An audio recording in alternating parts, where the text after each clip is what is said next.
Running. We've got Vicente Diaz from Kapersky Labs talking about OPSEC for security researchers. Vicente. Thank you. My name is Vicente Diaz. I work for Kapersky Lab as principal security analyst. I'm based in Barcelona. And half of this presentation was done with Danny Crews. Unfortunately, he couldn't make it here for this presentation, but half of this credit is for him. So, OPSEC for security researchers, what is this talk about? Sorry guys, do you think you can dim the light a little bit? Because it's all over. Thank you. What is this talk about? OPSEC has been like a very hot topic lately, especially after Snowden's revelation, of course. So this talk is like trying to put into context what does OPSEC mean for security researchers and what can we do about that. It's not providing just a set of tools. It's not just providing a procedure. It's more like the result of our thinking about this, because we've been like discussing a lot this lately with many researchers, and there is like many people concerned about this. So according to this definition, operational security identifies critical information to determine if friendly actions can be observed by adversary intelligence system. In our opinion, well, there are many definitions, of course, but in this talk, we will not only talk about identify, but what can we do about this. Also, we are not talking about counterintelligence, which is another common aspect of OPSEC. We are talking how to protect our assets, how to protect our information, not how to play with the adversaries. And especially, we will put the context into our industry. This is the main point of this. So all of you have heard about many OPSEC stories, failures. We're not going through them. You already know about that. But there is one lesson that we need to learn from this. And this is that silence is the golden rule. So if you know about something, just keep it for yourself. But this is something really, really hard to do. That's why I say that you need a very high discipline to apply this. Let me show you one example. You know about the mask Carreto that we published back in February, sorry. This APT campaign that had some Spanish words around. Well, you know Grillo? No? Grillo is a developer. He was a member of the 29A group. Probably this sounds familiar to all of you. He was one of the original developers in this group. He's Spanish, and the day after we published the Carreto, he changed his status in Twitter to APT developer, which is, well, if we are talking about silence as a discipline, probably this is not the best idea in the world to do something like that. So this is an example of bad OPSEC. Remember, keep your mouth shut. Not only that, the thing is that we all know very cool stories, and we want to impress. It's in our very human nature. We want to impress other people when we talk to them. Hey, I know stories, I know super secret stuff. This is bad for OPSEC. The objective is that all of you should be greedy researchers, just another guy working in the security industry. That's it. No need to be a rock star. Second lesson, OPSEC does not work retrospectively. This is very important. Whatever you do today will be there in the future. Everything that leaves any trace in terms of bits will be forever. So you should be very, very careful with what you share electronically. So you might think that, okay, we have no enemies. I have no trouble with anyone. Why should I care about OPSEC? So let's put some context into our industry. We work on cool things. Some of these things are strange.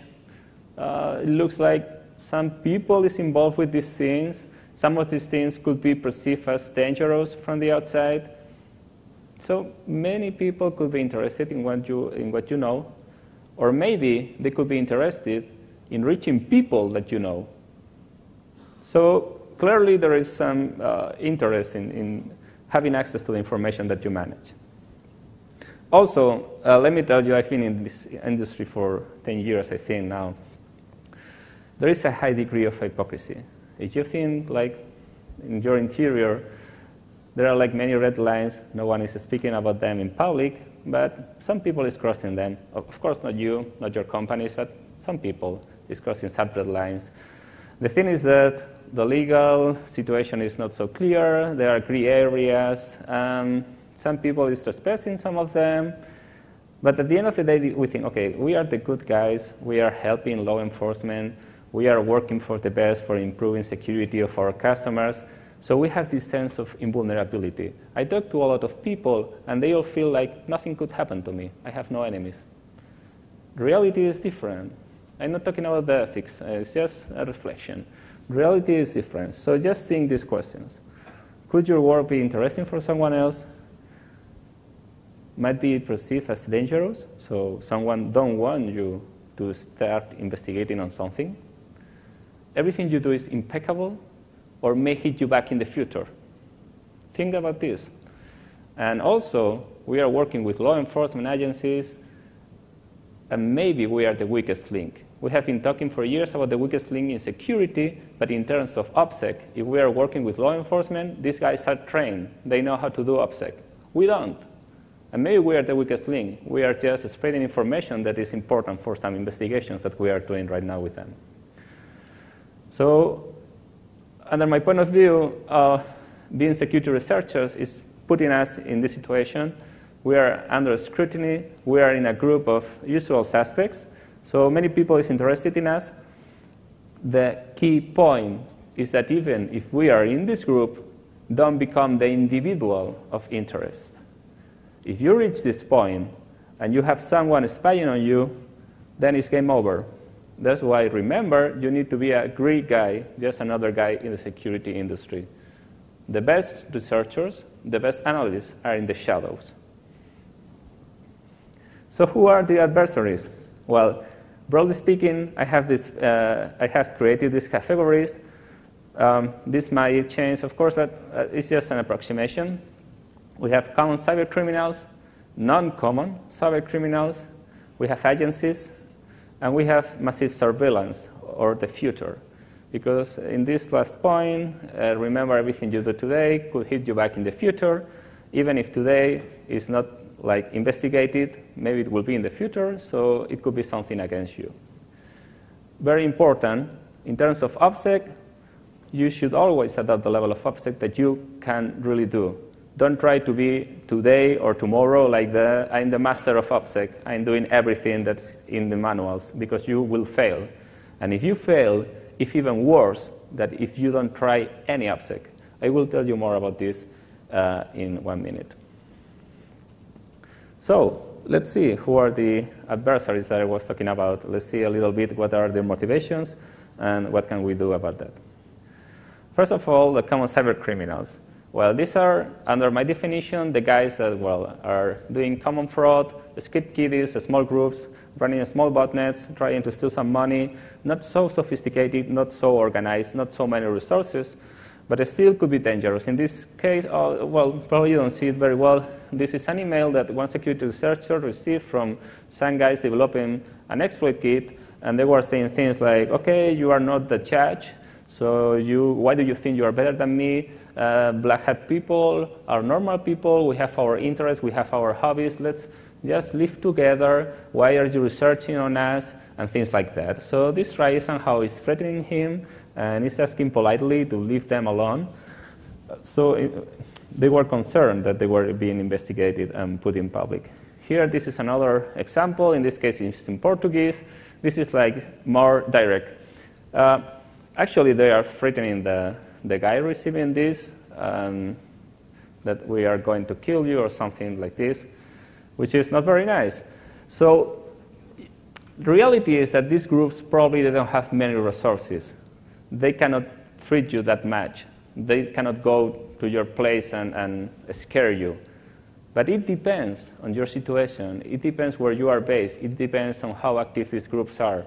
So we should be careful. We don't want to deal with these kind of things. Are not nice, right? What about non-common cybercriminals? Well, in this case, in this group, what I understand is people that is not, their main purpose is not cybercrime. But we still might stumble upon them during our investigations for some reason. But these guys are dangerous. They have resources. And maybe they don't like us sneaking into their stuff.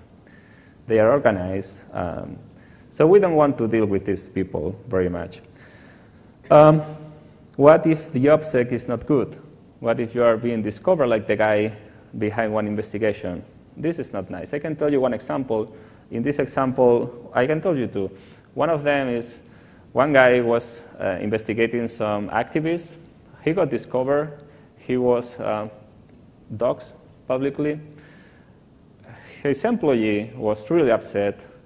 He was almost fired. He wasn't at the end. He couldn't sleep for 3 months. He was shamed in public. So this is nothing that you want to happen. In another case, one group of guys were investigating another group of cyber criminals. They were organized ones. And thanks to them, they were arrested. However, the company publicly announced what happened and the group who was behind that. And these guys were death threatened. And the company need to pay bodyguards for these guys. So again, not nice at all. Agencies. Okay. They have all the resources in the world. Again, if they are under you, you are in trouble. There is not much that you can do to avoid the situation. Try not to be the guy of interest. If you are in the group of interest, it's okay. But try not to be like the rock star that everybody is looking what he is doing. Still, we tend to forget that there are non-technical approach for OPSEC and for spying on people. One of the most useful ones is recruitment. If your company is big enough, you have a lot of chances that some people in your teams have been recruited by some agencies. So they have eyes inside and they know what is going on.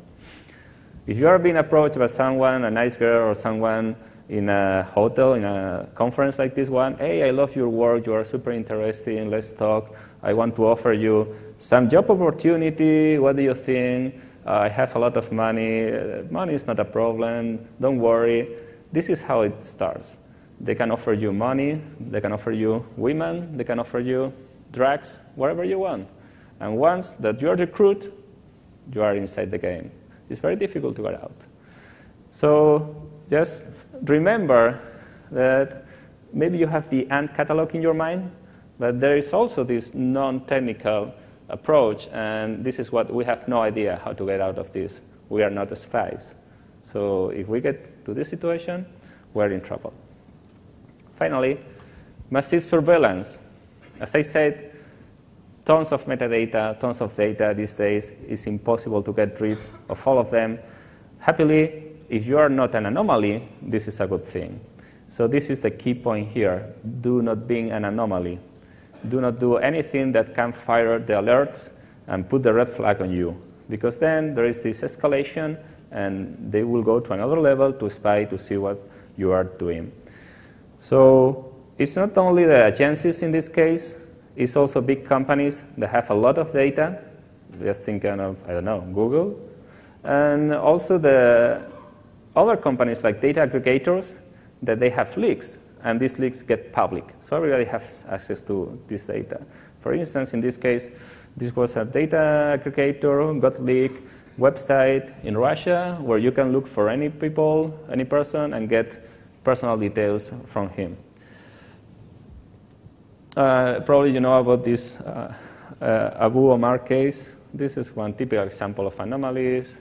CIA agents in Italy just calling at the beginning of the month, then the phone being disconnected. They kidnapped this guy who was suspected of terrorism. Italian police was investigating. They saw that these phone numbers were only activated at the beginning of the month, then deactivated.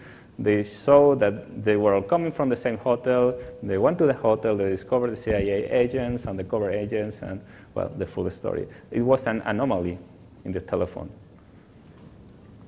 So how do we implement this OPSEC? What can we do to improve in here?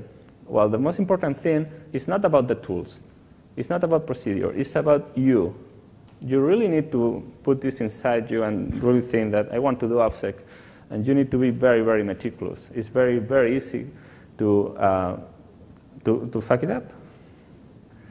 So what is the approach?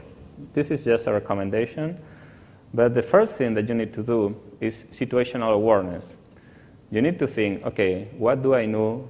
What do I know? Who is interested into that? What is the people I talk to? Who could be interested in reaching these people? So you need to be conscious of your situation. This is what is called situational awareness. There are following steps for doing that. There are many types of OPSEC approaches. For instance, there is the adversary-centric, the asset-centric, or software-centric. But probably the best solution, in my opinion, is operation-centric. Why? Because in one operation, you know how many people is there, so you can have you can try to apply OPSEC in this environment. It's very difficult if you go tomorrow to your big company with 10,000 employees and say, okay, we want to apply OPSEC. What can we do? It's almost impossible to do that. But in a small operation, in a small group, this is the way to start. In my opinion, this is the best approach. So what to do in a group? All of you probably are working in groups. It's more difficult to apply groups, OPSEC in groups that personally, but it's necessary because we are working in groups, and also we don't depend on ourselves. We also depend on other people who is talking to us and who is helping in the investigations. So things that you need to think about is externally, who to trust, how to communicate to these people, where is the command chain. In this case, I recommend to have something like an OPSEC officer in the company, in the group, and what are the protocols in case that something happened. This is like the basics. Internally, the best thing is to compartment information, so you only give the information that is necessary to different parts of the group and try for this information not to cross into these groups. Training and shaming. Shaming is important. For instance, in some big companies, they are doing this actively. So they tell to the people, okay, try to shame the others with the public information that they are leaving. And this is a way for proactively make people think about that. And shaming inside of the group is not dangerous, but they will realize of how many information they are making public that they shouldn't. So it's a good way. It's very important to check the sensitiveness of information. If you don't know how sensitive is one information, how can you apply OPSEC on it? Maybe something is like vital, please do not share with anyone, but you don't know about that. So you should always take the information and say how sensitive it is, and have different procedures depending on how sensitive the information is. This is a tip here. Be careful with your language. Remember the first rule of OPSEC? Silence. So also this applies internally.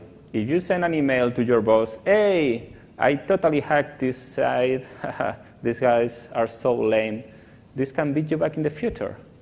Just say, I did the job. Something like that. Be smart. No need to brag. Remember what I told you before? Recruitment. Keep in mind that maybe some of the guys in your group are already recruited, and they are working for some agencies. What to do in this case? Well, from this movie, give different information and see which one is leaking the information. But to be honest, I have no idea what to do with that situation. About using different identities, this is like one of the first recommendations for OPSEC. Yeah, use different identities when you are on IRC, when you are in this underground forum. Of course, I mean, you are not saying, hey, I'm this security researcher and I'm inside this underground forum trying to find out what you are guys doing. But this is extremely difficult. If you have different identities and you want to keep them, let's say, for months, for years, and you want them to be solid, this is extremely difficult, and at some point, the chances are that you are going to fuck it up. So try to avoid this situation, if possible. If it is not possible, the golden rule is to avoid cross-contamination between identities. And if you remember before, I told you that if you apply bad OPSEC, it's worse than not applying it at all. Just imagine that you have one super secret email account that you share only with a bunch of people, where you are communicating to share like super secret stuff, and at some point there is cross-contamination. So someone knows that you have this email address. The guy who is investigating you can forget about the other millions of emails that you have and focus only on this one, because it's where you have the good stuff. So in this case, applying bad OPSEC is worse than not applying it at all. So let's do a very quick review of the tools that are necessary these days for applying OPSEC. So what do you need? What do you need for OPSEC? You need encryption, some form of. You need email, instant messaging, phone. You need internet, and some minimum subset of real-world skills. So let's see first encryption. The bad thing about encryption is that there are some inherent flaws. For instance, if you get compromised at some point, your secret key or your password, all the data that was encrypted in the past is not revealed. The more time that you are using this key, the more time that you are using this same encryption method, the better, the bigger the chances that this will happen. So this is like something that could happen with encryption, but you know about this. Obviously, encrypt everything. Still, it's necessary. Having an anti-coercion partition, credible, yeah, this is nice, something that you can apply. So let's take a look to TrueCrypt. TrueCrypt is the tool of choice by everyone for encryption. You know that there is this project auditing TrueCrypt. The first thing that they say is that they have not found evidence of any backdoor or intentional flaws, which is a good thing. So we are all of us like, okay, TrueCrypt is looking solid, and then this happened. If you remember, I think it was in June, I'm not sure now. Yeah, well, the guys of TrueCrypt say, you know, stop using TrueCrypt. It's not secure. Instead of that, use BitLocker. What? Really? What happened here? Nobody knows, but at this point on, everybody says, okay, TrueCrypt, should we use it or not? There is still the second or third phase of the audit. Sorry, the second phase of the audit, the formal cryptanalysis. According to the analysis so far of TrueCrypt, according to the audit, it's okay to use it. Now there is like this repository with trusted code of TrueCrypt from the guys who are doing this cryptanalysis. So I think that we can use it. But you know, this thing is really strange. We don't know what happened. I would say let's keep using TrueCrypt. What about email? Email is, in terms of OPSEC, is really bad.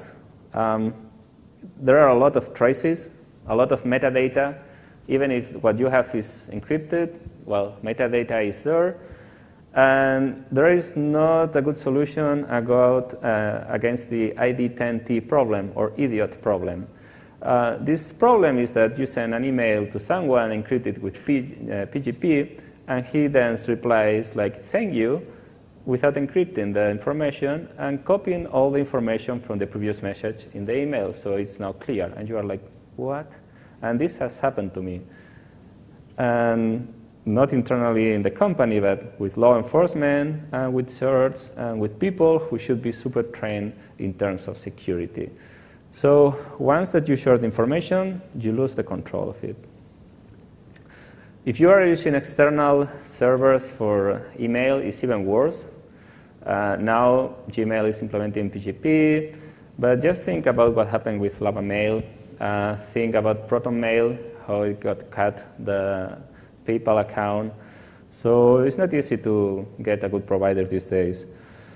In my opinion, it's much better to use instant messaging than email with OTP. At least it will be deleted when you finish the conversation. About instant messaging, Adyen and Pidgin, the crypto is okay. There are some minor issues, but just remember, like the log files and all these things, it's not that about the tool, how secure is the tool, it's also how we use it. And we will see one big example now. This guy was part of Anonymous was arrested because of Sabu, who got arrested previously. He was an informant for the FBI once he got arrested. He just tricked this guy into IRC, into encrypted communication, just to say all the alias that he was using, all the nicknames, and he got arrested. So again, speaking too much, he was fooled, but this is how agencies work. Remember this, it's not about the tool, it's not how good is the crypto, it's about these small things, and this is the most difficult thing, to be aware of all these small problems. So what about Tor? You remember what happened to this gentleman here is the Harvard bomb. Have you heard about this story? This guy was in Harvard, he didn't want to go to an exam, so he said, hey, there is a bomb in the university, and he was using Tor. But it was very easy to correlate who was the guy using Tor in the internal network at the very same time that they got the bomb threat. So thanks to correlation, they got the guy, he admitted, he just sent it because he didn't want to go to the exam, and yeah, well, he's in trouble now. What happens to Tor? Tor is okay against common cybercriminals. It's okay against some non-common cybercriminals. It's totally fucked up against agencies, even against some investigations.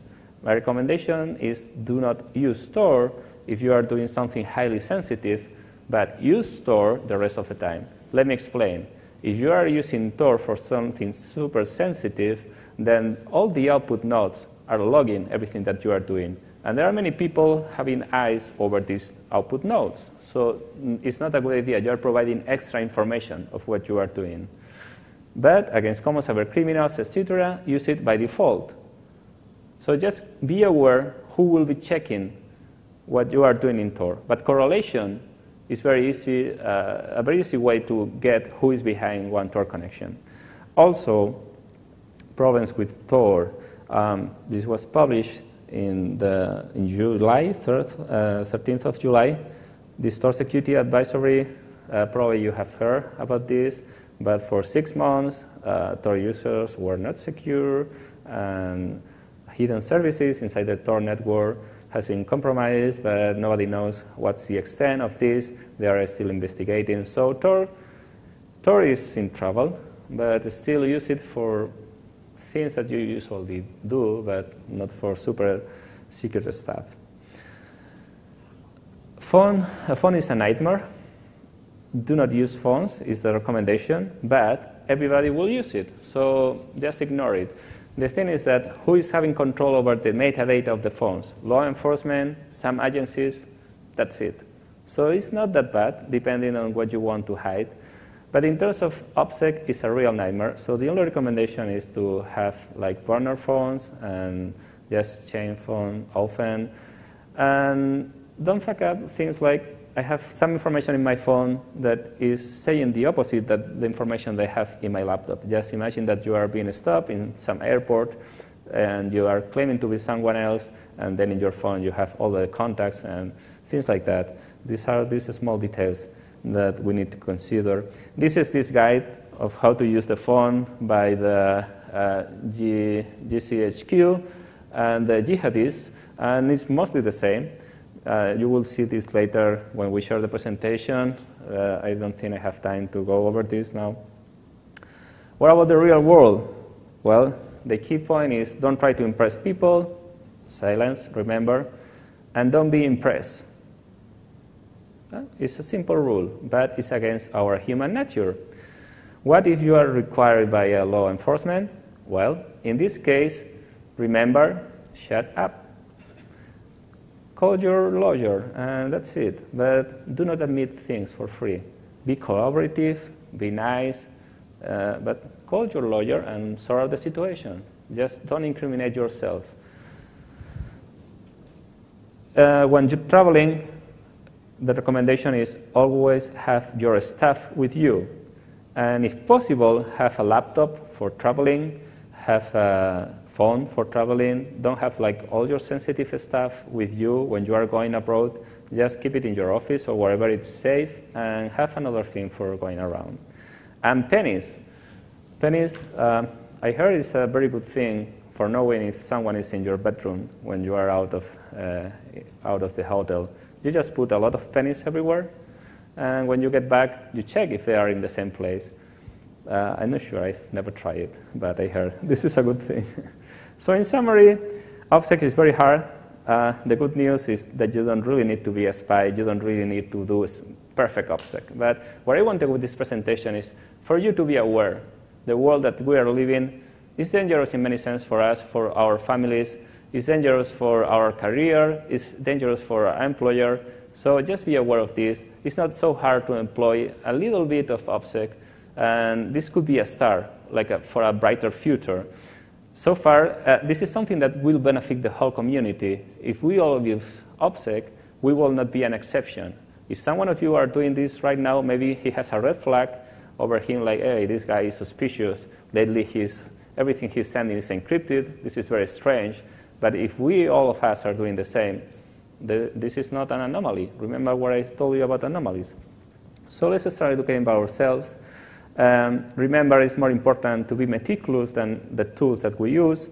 And remember that you should only use the OPSEC that you can really apply. Not try to be tomorrow super perfect spy. This will not happen and will be a bad thing. So thank you very much. That's all from my side. Time? Yeah? Okay. Thank you very much. Unfortunately, we don't have any time for questions, so please just join me.